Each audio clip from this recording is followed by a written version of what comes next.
Kwa majina naitwa Joakim Faustini, ni waziri wa sanaa na tamaduni katika chuo cha elimu ya biashara. Leo siku ya tarehe 12 mwezi wa 12 mwaka 2025 tupo na tamasha la kuwakaribisha wanafunzi wapya, yani ingizo jipya katika chuo cha elimu ya biashara campus ya Dar es Salaam. Tupo hapa tumekutanishwa na Airtel. Airtel wako hapa kwa ajili ya kudhamini tukio kwa ujumla. Wamedhamini tukio hili kwa asilimia kubwa.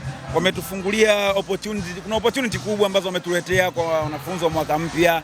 Kuna wale wanaoendelea, kuna wale waliomaliza. Airtel wanafungua milango mbalimbali za opportunity, wanatoa training. Ni vipi ukiwa ndani ya chuo na kipi unatakiwa ufanye, ni kipi ukitoka ndani ya chuo. Wewe kama mwanafunzi wa chuo cha elimu ya biashara, elimu yako ya elimu ya biashara ukitoka hapa inaenda kusaidia nini? Ukitoka hapa unaenda kuwa nani? Ndicho kilichowaleta Airtel. Sio tu kuja kwa ajili ya kuburudisha tu, no.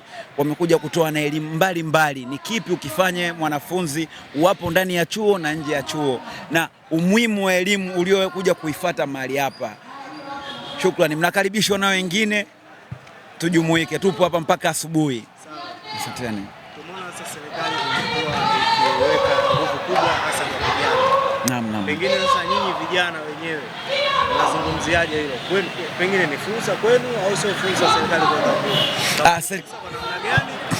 kwa kwa namna gani? Nini sasa neno lenu kwa serikali? Serikali inapokuwa inafungua fursa kwa vijana ni jambo muhimu sana. Sisi tunawashukuru serikali na tunawaomba waendelee kutupatia fursa, watufungulie milango. Vijana tupo, tunapambana, tunakuja, tuko nyuma, tunaonyesha jitihada. Itakapofikia wakati kila kijana ataonyesha juhudi zake, na ndio maana tupo mahali hapa, eneo maalum, eneo husika, eneo muhimu kabisa, chuo cha elimu ya biashara. Tupo kwa ajili ya kuchukua elimu ya nini? Ya biashara. Tunaomba serikali iendelee kutushika mkono kama inavyoendelea kutushika mkono, wasichoke na sisi hatutowaangusha. Nye kama viongozi wa chuo mmepokea mwaka wa kwanza wakiwa wamefika hapa chuoni, na mnawezaje kuwatumia hawa kupitia platform kama hii kuwawezesha kujitambua, lakini kujua lengo la kufika hapa ni kusoma? Kipindi cha nyuma, kwa sababu naweza nikaweka vizuri, kila mwaka waga kwa utaratibu wa chuo, kila mwaka waga uongozi unabadilika. Sasa uongozi uliopita ni tofauti na huu. Kwa uongozi huu wa sasa hivi tumeweka utaratibu wetu, na ndio maana unawaona Airtel wamekuja kufungua miradi mbalimbali. Ndio tumeanza mwanzo na Airtel.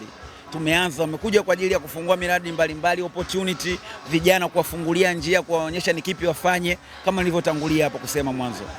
Naam. Pengine sasa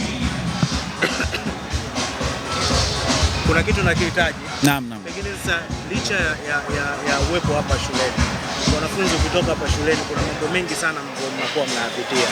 Ndio. Pengine hii inaweza ikawa ni fursa kwa kuzungumza, ikasaidia watu wengine.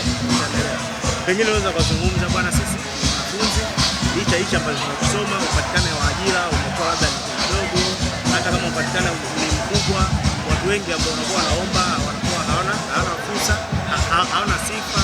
Kwa matokeo yake wale ambao wanachaguliwa, yani hivyo. Unaelewa?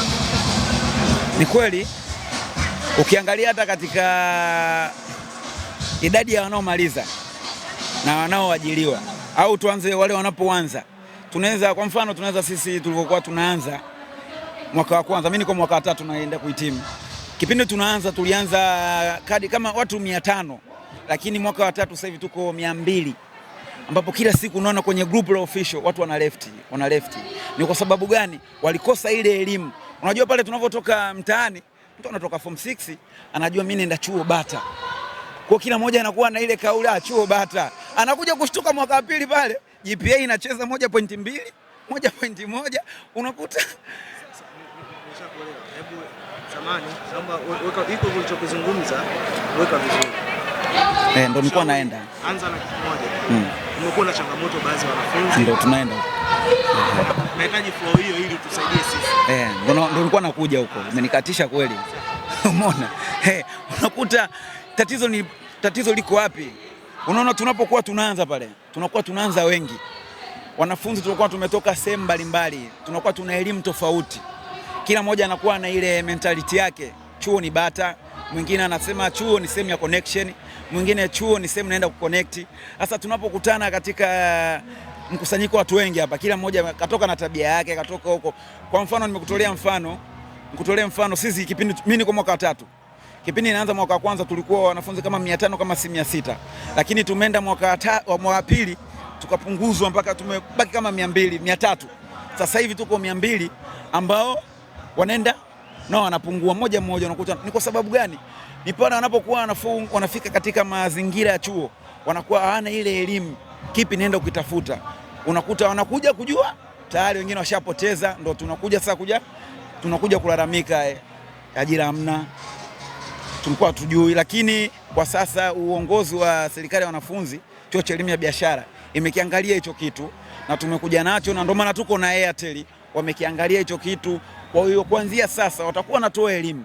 Mwanafunzi unapofika hapa CBE, ni kipi ufanye ili uweze kufanikiwa? Ni kipi utakiwa kufanya ili uweze kufanikiwa? Ndio hicho. Lakini sasa nini wito wako sasa kwa wanafunzi ambao wengine huenda wanaishia katika sababu ya changamoto za kimaisha, wengine huenda kani anasa, pengine sasa wewe kama blaza au kama kiongozi, nini wito wako kwa jamii, hasa kwa wanafunzi ambao wanajiunga katika vyuo? Kwa wanafunzi mimi nilikuwa na washauri pale, mwanafunzi unapofika campus ama college, yani unapofika pale inabidi ujue ni kitu kimoja kilichokuleta chuo. Umekuja kusoma.